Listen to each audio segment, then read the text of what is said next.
Hello everyone. Now I'll discuss question of respiratory system. So we have a 65-year-old man. That means a senior person. He has dry cough, weight loss and pain in the right arm over the last 2 months. Well, he was treated for community acquired pneumonia a year ago also.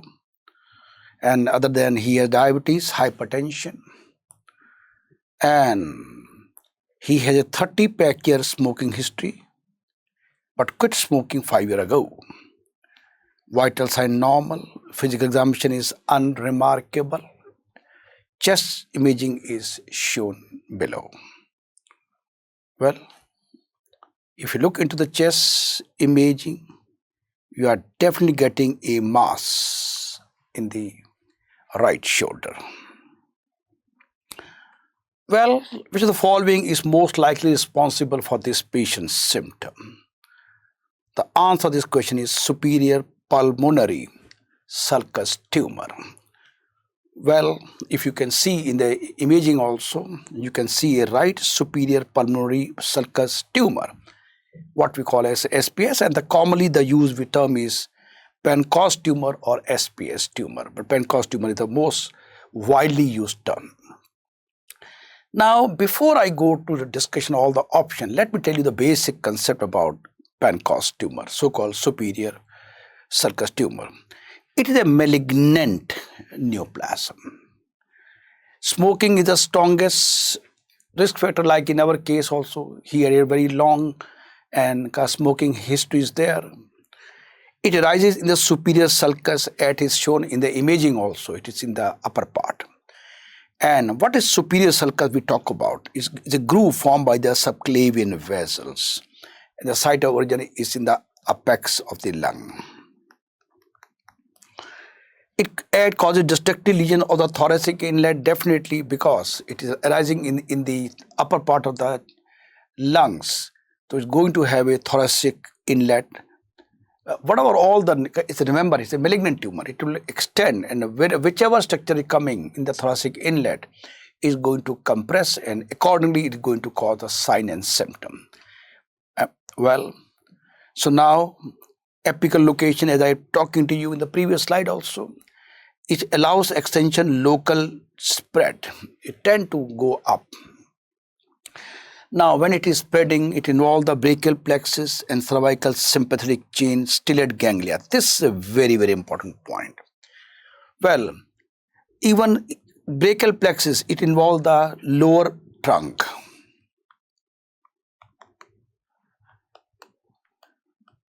That means the two keywords that you got to remember in this particular slide are lower trunk of brachial plexus and stellate ganglia. If you remember these two terms, you understand the clinical feature of whole Pancoast tumor. In addition, supraclavicular lymph node enlargement and weight loss, that's common in lung cancers. Okay. Well, now let me tell you. Let's learn some basic concept without which you not understand. So we can see these are the brachial plexus, and this is C8, T1. They come. And this make the lower trunk, okay, lower trunk. And finally, stellate ganglia is coming, sympathetic chain is coming. So now you can make out, it's a beautiful picture. We tell you what and which nerves are getting involved. Lower trunk of brachial plexus and the stellate ganglia. The point which I mentioned in the previous slide, just remember these two words. Well, one more thing I like to add, that it is the lower trunk. Ulnar nerve primarily arises from the lower trunk. That means we are going to get feature of ulnar nerve involvement. So three keywords to be remembered in this particular slide. Little bit more about anatomy to making better understanding of the subject. C8T1, and it make trunk, superior trunk, middle trunk or inferior trunk, also known as lower trunk. Okay, lower trunk, and that is being made by C8T1. Lower trunk is there, right? So one more picture, lovely picture. Look into this. Now we understood the brachial plexus, And we also know the location of this is the upper lobe. It is growing, so it will going to cause pressure from the below, and that's why it will going to just see this also. Lower trunk is getting involved by this Pancoast tumor. With this, we move on to pathology. It's again very essential to know most pancreas are squamous cell carcinomas. Why it is so important to talk about pathology? Treatment is based on this. We are well aware any squamous cell lung cancer, the main treatment of the squamous cell lung cancer is surgery. So in this case, now we can correlate our pathology with treatment plan, that what the main treatment is surgery. Only small, 3 to 5% are small cell are very unlikely, adenocarcinoma are sometimes found. So by and large, for all practical purposes, it is squamous cell carcinoma of the lung is there. Now, clinical features, triad, severe pain in the shoulder region. Our patient also has pain in the right arm. It radiates toward the axilla and scapula along the ulnar aspect of the muscle of the hand. Now you understand why ulnar aspect, because it is arising from the lower trunk, and axilla and scapula because it is C7, C8. 8 is inner part of the axilla is what we talk about. Look into this. So this is the ulnar aspect where it is getting involved. Beautiful picture, and if you remember this picture, you will never forget the involvement of ulnar nerve in Pancoast tumor.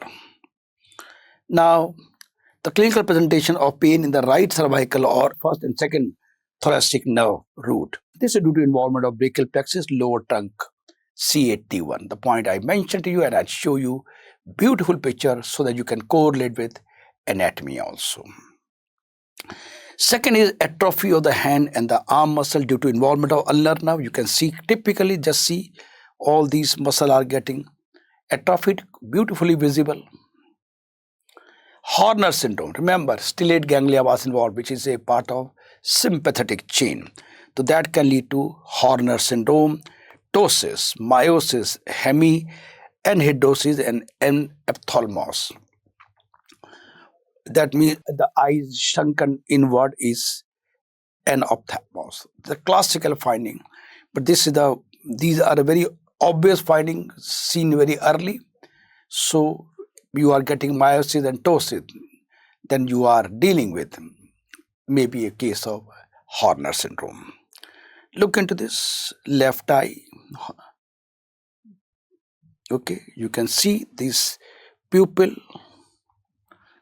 size, this ptosis also even slight, this even pupil are slightly smaller as compared to the other side, and ptosis is definitely visible.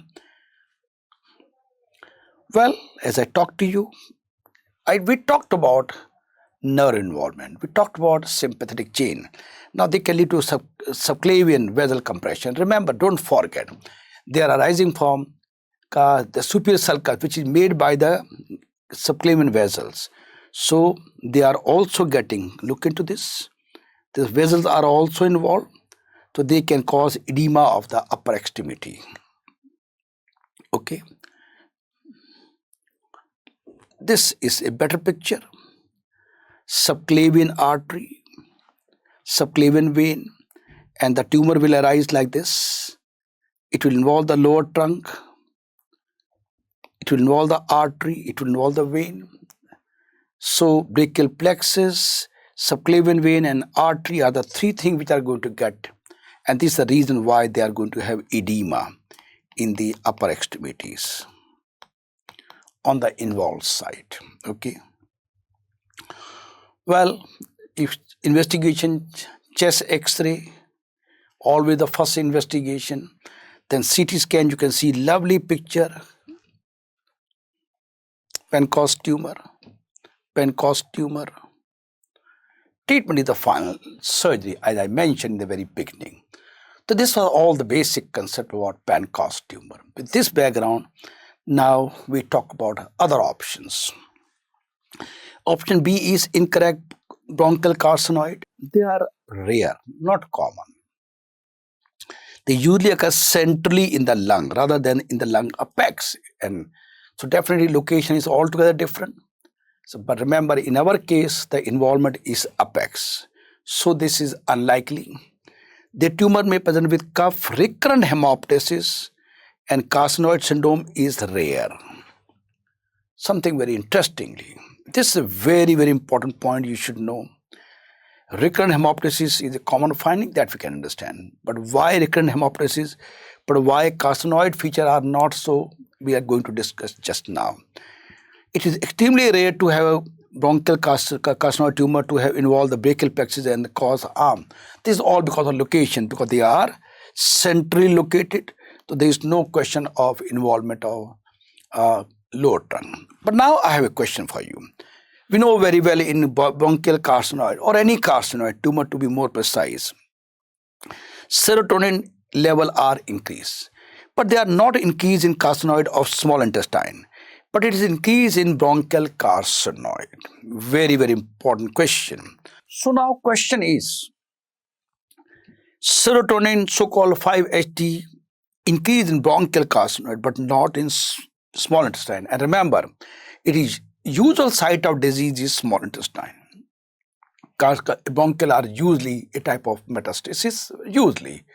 But why 5-HT is not increased in small intestine? Stop the video, write down the answer. This is a very important question. Metastatic small bowel tumor have prominent rosette formation is there. Okay. They usually have a type of rosette formation like this. And they secrete high level of 5-HT. In fact, 5-HT is secreted by all carcinoid. And it come from small intestine as well as it come from bronchial carcinoid also. But what happened? 5-HT, when it from the small intestine, it goes to liver and first bypass metabolism is there. It is metabolized. So that's why level does not increase although tumor is secreting 5-HT. So blood level remain normal. And that can lead to recurrent diarrhea, cutaneous flushing, and asthmatic wheezing can happen. But by and large, level doesn't rise much. Now, which cardiac lesions are common in carcinoid syndrome? Again, write down the answer. Stop the video. The answer are they can lead to tricuspid regurgitation and they can lead to pulmonary stenosis. They are universal question all over the world. Whichever exam you write, this question is there. Now one more universal question. Which skin lesion can be seen in carcinoid syndrome? Stop the video, write down the answer. They can lead to niacin deficiency, pellagra. And how we diagnose a case of bronchial carcinoid? We check the 5-HIA in urine, that is 5-hydroxy indole acid in urine, the diagnostic investigation for a case of bronchial carcinoid. Now look into this. This is centrally located. As I told you, they are not in the apex. Well, option C, cryptogenic organizing pneumonias. They also have a dry cough, systemic symptom that lasts for months together. Cross-sectional image shows ground glass appearance rather than a solid mass. Look into this. This is typically ground glass appearance.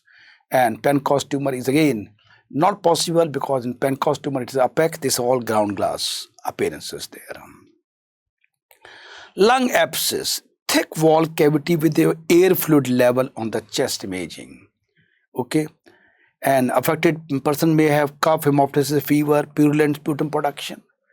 But well, they are the they can occur in many other conditions also. But this is on the diagnostic. Look into this. This is a diagnostic. Thick wall. Just see, thick wall. Very thick wall and air fluid level is there.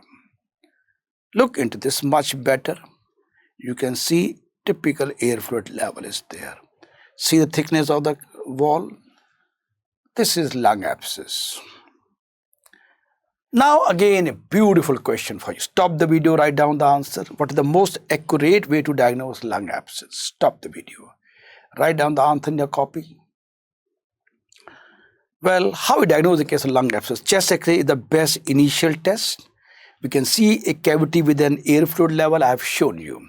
CT scan is same thing. It can be better seen in CT, but the most accurate test is lung biopsy.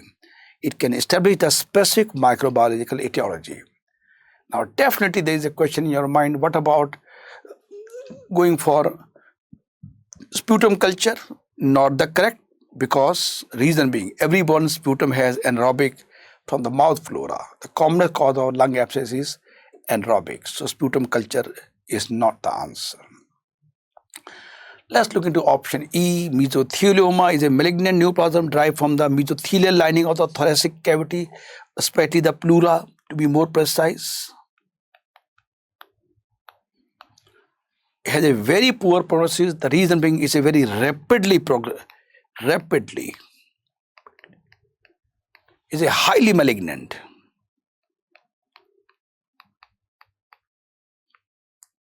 And they present with cough, chest pain, dyspnea in patients with significant asbestos exposure. In fact, if you remember this keyword, asbestos exposure cancer is 99% you are dealing with mesothelioma.